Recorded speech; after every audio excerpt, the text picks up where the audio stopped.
Hi friends, നിങ്ങളുടെ person നിങ്ങളോടുള്ള true feelings എന്താണെന്ന് നോക്കാം. ഫസ്റ്റ്, സെക്കൻഡ്,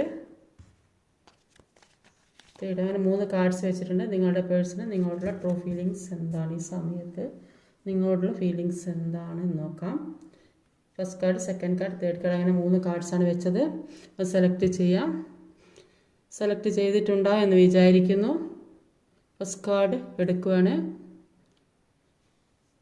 അപ്പം ഈ വ്യക്തി കഴിഞ്ഞതിൽ നിന്നെല്ലാം മാറാൻ തയ്യാറായി നിൽക്കുന്ന വ്യക്തി. പല കാര്യങ്ങളും അവർ പല കാര്യങ്ങളിൽ ചെന്ന് പെട്ടിട്ടുണ്ടെങ്കിൽ, അല്ലെങ്കിൽ ഏതേ സാഹചര്യം അവരെ അതിന് മുന്നോട്ട് പോകാനുള്ള അവസരം അവർക്ക് കൊടുക്കാത്ത ഒരു സാഹചര്യമാണെങ്കിൽ, അപ്പോൾ ആ സാഹചര്യത്തിൽ നിന്നൊക്കെ മാറി ഒരു പുതിയ വെളിച്ചത്തിൽ പുതിയൊരു ജീവിതത്തിൽ കടക്കാൻ ആഗ്രഹിക്കുന്ന വ്യക്തിയാണിപ്പം. അപ്പോൾ അതിനു വേണ്ടി മുന്നോട്ടേക്ക് വരുന്നു എന്നാണ് കാണുന്നത്. പുതിയ ജീവിതത്തിലേക്ക് കടക്കാനും നിങ്ങളുമായിട്ട് ഒരുമിച്ചുള്ള ജീവിതത്തിന് വേണ്ടി മുന്നോട്ട് വരുന്നു എന്നാണ് ഇവിടെ കാണാൻ സാധിക്കുന്നത്. പഴയതൊക്കെ ഒഴിവാക്കുന്നു എന്നാണ് ഇവിടെ കാണുന്നത്. സെക്കൻഡ് കാർഡ് സെലക്ട് ചെയ്തത് ഈ വ്യക്തി എത്രയും പെട്ടെന്ന് നിങ്ങളിലേക്ക് എത്തും എന്നാണ് കാണുന്നത്. അവരുടെ മനസ്സ് അതിനുവേണ്ടി ആണ് ഇപ്പോൾ, അവരുടെ മനസ്സിലുള്ള ആഗ്രഹം അതിനുവേണ്ടി അവർ ഒരുപാട് ശ്രമിക്കുന്നു. എത്രയും പെട്ടെന്ന് തന്നെ നിങ്ങളിലേക്ക് എത്തണം, അതിനു വേണ്ടിയുള്ള എല്ലാ കാര്യങ്ങളും അവരവിടെ ചെയ്യുന്നുണ്ട്. മുന്നോട്ടേക്ക് വരാൻ വേണ്ടി ഒരുപാട് ശ്രമിക്കുന്നതായിട്ടാണ് കാണുന്നത്.